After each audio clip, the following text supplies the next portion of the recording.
Oh shit. S to the D, D to the S. I am your intergalactic villain, DoomSkully. Coming through your speakers once again. And you know what, evildoers? I'm feeling quite alright.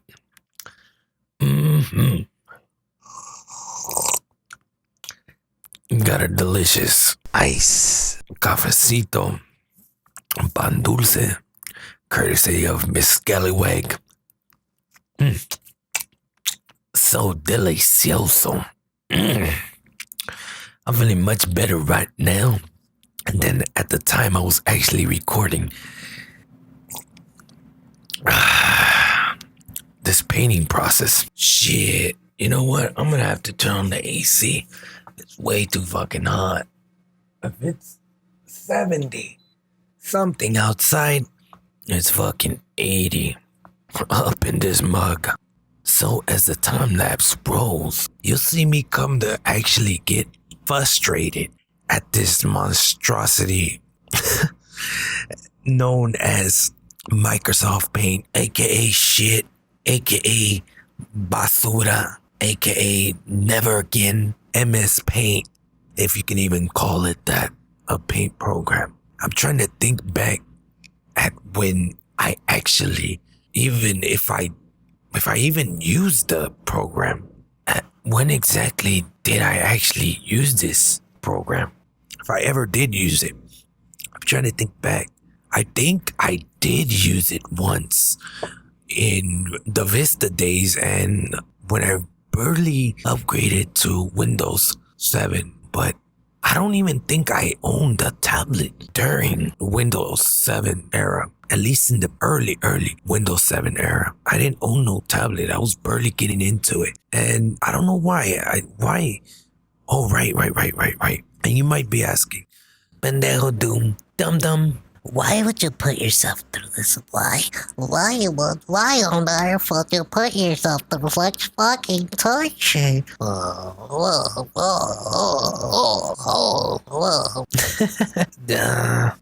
Well, there's actually a good fucking reason for that. I recently bought 2 journals and some paper to make 3 other journals myself watching YouTube videos. And one of the journals that I made, I labeled it Battlecry Challenges. Whoa. And this journal will be used for, just challenges that I want to challenge myself so I can push myself. And the first thing that I written on it is paint/or draw something in MS Paint. And the first challenge I wrote, because I actually seen somebody else do it, but they didn't have no audio. Oh, my ass. They didn't have no audio in their video or no music. I think the music got muted. So I had to put on my own jams. And that's all right. So the audio got muted and they were actually painting in Microsoft Paint. And that's pretty dope. And this was a while ago. And I knew I wanted to do that. I wanted to actually paint in a program and pull myself away from Photoshop's fancy ass brushes. Because I think we can get too comfortable with these custom brushes and all these fancy ass tools like cut and masking and all the tools that come with an advanced program like Microsoft Paint. like Microsoft Paint, like Adobe Photoshop and any other program like that. Like I can't believe I said that, Microsoft. The day that motherfucking program gets advanced as Photoshop is the day I bangin' base the alien. You know what I'm saying? Is the day of pigs fly. But yeah, so yeah, it's something as advanced as that program, like Mischief or Krita. What's that other one? Painter. Programs like that. It's good to step away from that. And there's also the 1 layer challenge. I actually want to do that. I want to do that one. But in a way, this is sort of like the 1 layer challenge. But much more more shitty because of the actual program. And with these challenges come some restrictions as well. Like one of them is no reference, which is really hard for me. But I gotta stick to it. Or another one is no reference or reference, but 20 or 10 seconds of a reference look. So I would take the reference and look at it for 10 or 20 seconds. And this has to do with if what I'm studying is actually sticking. Like gesture drawing, I've been doing a couple of gestures. I haven't really gone ham on it, but I have been doing gesture drawings here and there, even if they're just whatever. And that's with if what I'm learning and studying is sticking to my brain, because I have a hard time actually having the material stick. Like if I see a tutorial, I'm not gonna watch it just one time and, oh shit, wow, I can draw an eye now. No. I'm gonna actually watch that video until it sticks. And even when it sticks, I'm gonna go ahead and watch it over and over again. And that's what I do with a lot of videos. I just watch them. And sometimes I download them because I want to watch them offline when I'm not even on the internet. I just want to have those videos with me and just watch them over and over again. So this is part of the challenge, not using no reference. But if I do use a reference, go ahead and just look at that reference for 10 to 20 seconds and then just put it away. As you saw me, I started off with a woman that was laying down. And I was going to go ahead and draw that, but then I said, no. Wasn't really feeling it. I'm going to do something else. So I moved on to this one, which is an horny lady. I love me some horny ladies. I love them. Just as much as I love women with glasses. Oh my goodness. Oh, I just want, oh my goodness. Anyways, I love horny women. Girls or women with horns. I love that shit. So I went ahead with this and I liked the pose that I came up with. After I did this pose, I thought about it a while. And then I went to go look at some reference later on just for the things that I'm not good at, like, or things that I forget. Like the feet. I haven't really studied feet, like really gotten down and just study feet. Or hands. I did do a couple of hands, but not that much. I gotta do more. I got more hand studies, more feet studies, more anatomy studies. Just wanna fuck everything. I wanna study everything. And that's how I feel. I'm gonna be studying. The human body is so complex. Man, it's just so complex. Man, I don't think even a master anatomist, fuck, I'm making it a word. Anatomist. Master anatomy, somebody that's a master in anatomy or figure drawing ever stops studying the human body. Something that as an artist, you'll be studying to the end of days, you know? And that's where I'm at. And some people have a harder time than others, like me. I don't know, it's because I'm not putting enough time into it or what, but if I want to get to where I want to get or come close that I can taste it, I'm going to have to put some serious time into this craft.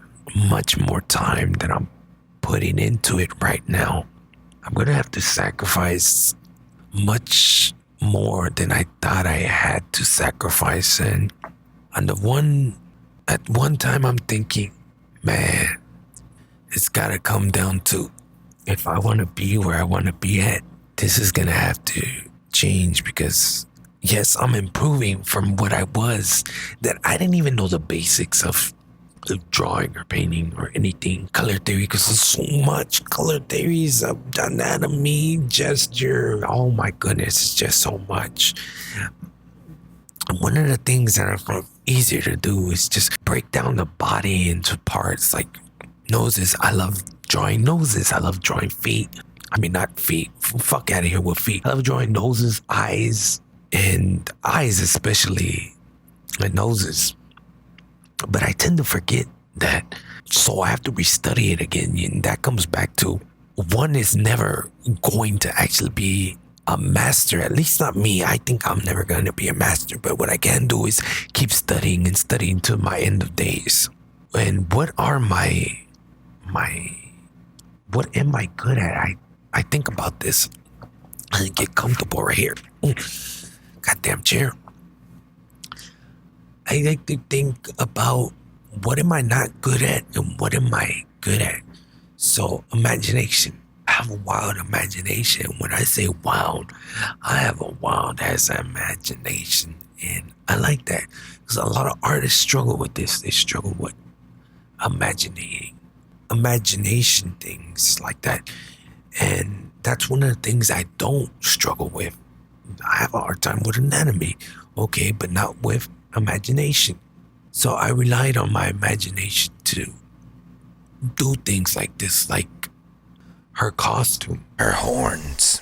This is things that I'm pulling from my visual library as well.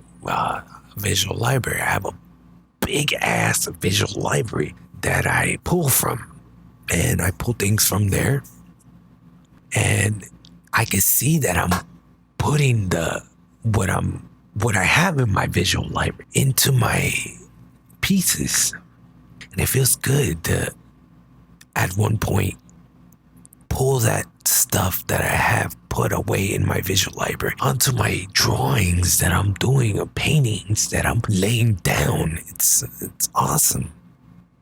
I had such a hard time with the face of this chart. I ended up reshaping, resculpting the lips, the eyes, the nose, pretty much everything, because I wasn't feeling it, or the brushstrokes didn't land right, or the shape wasn't right. It wasn't to my liking. Just kept pushing and reshaping and sculpting over and over again. Usually though, I would do at least now these days, I would do some type of thumbnail to get a sense of light variations, guesstimating where the light's coming from, the pose, try to get a sense for the pose, atmosphere and surrounding stories and things like that. This is why I love thumbnailing now.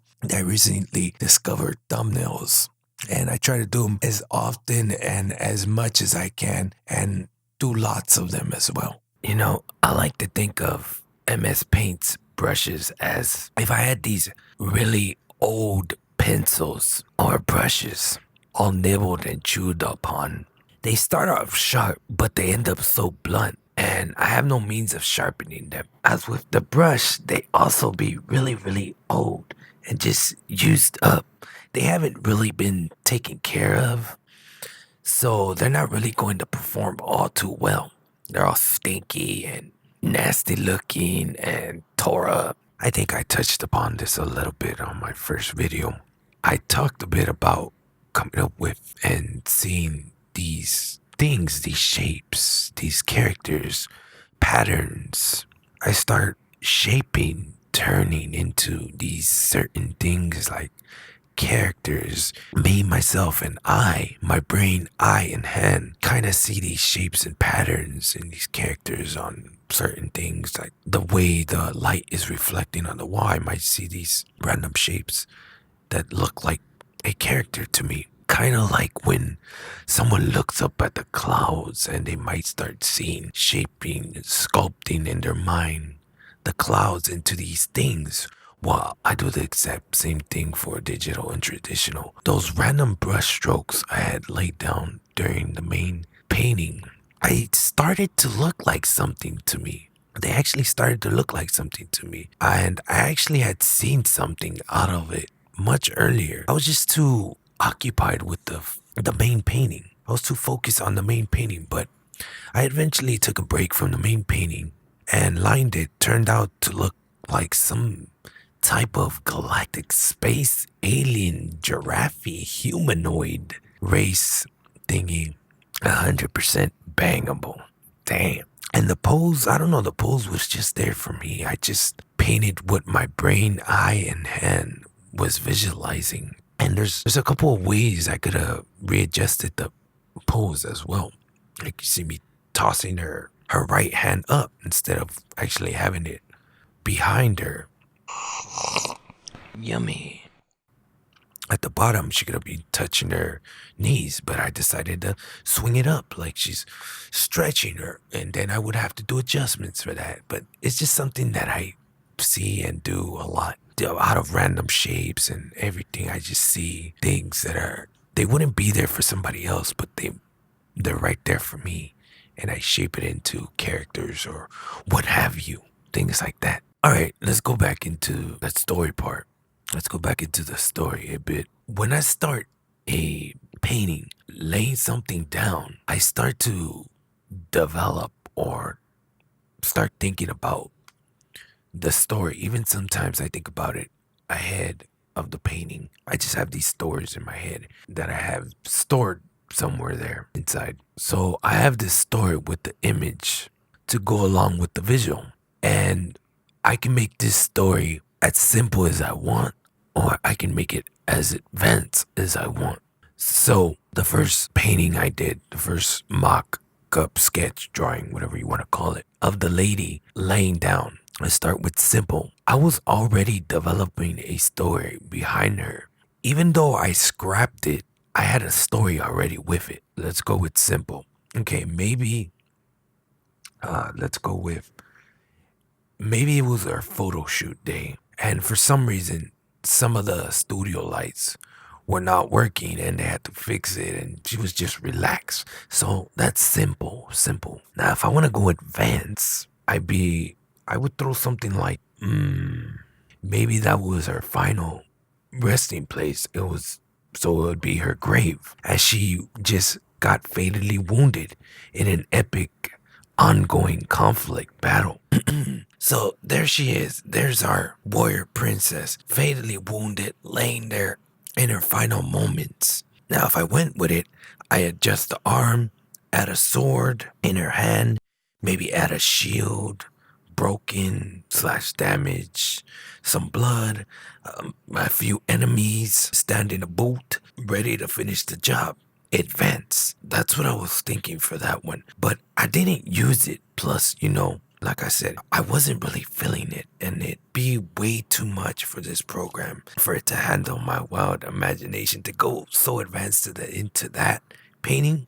I don't know. I'd be working on just that image, probably about a month, just adjusting here and there because of the limitation of this program, MS Paint. And that's way too much time I didn't want to put into that painting. So I didn't want to go that route. As for this painting, I was thinking of some type of, woodland elf spirit with I wanted some big ass horns, some big ears, big elf ears. So I reshaped the horns, resculpted the horns, and just kept messing with them so much. Just as much as the face, I kept messing with the face a lot. I'm messing with everything because I'm trying to get accustomed to the program. I never used it. Trying to get a feel for the brushes, everything. Jumping around back and forth between the face, horns, costume, everywhere. Just trying to stay active with the brush and getting that feeling for the brushes here and there. So you see me polishing it and just keep shaping it, reshaping it, and sculpting it. As well with her body and hair. I was everywhere. Till it starts to look like something that I actually like. I think the most I enjoy from this imagination painting is doing the horn design. And maybe I did spend a little bit more time on them than the face. Maybe just a little bit more. But you can't really tell because of the speed up. But I ended up tossing a story behind them. What if she uses her horns as a life or age shell? Her horns reflect her actual age. So instead of her aging, her horns are the ones that age. So she's using some type of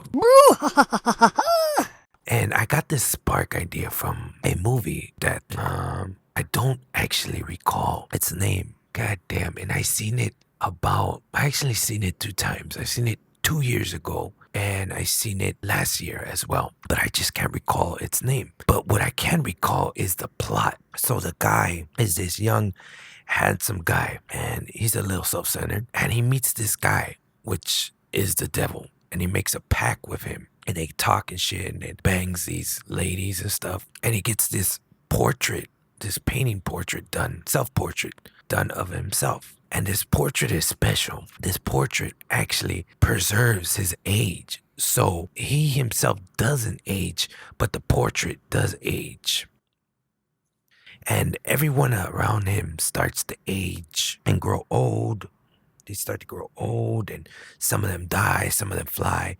Well, not actually, some of them don't fly, but they do die. But he stays the same, and I really like that. And it was from a book. That movie was from a book, and that's some crazy ass shit right there. So that's where I got the idea from. As for her bells, well, maybe those are for, let's say, when she roams the forest, her forest. Her bells give the warning to anyone about to cause any harm to her forest. So if you're up to no good up in her fucking domain, well, you done fucked up because you're done for. Just like this painting. Damn.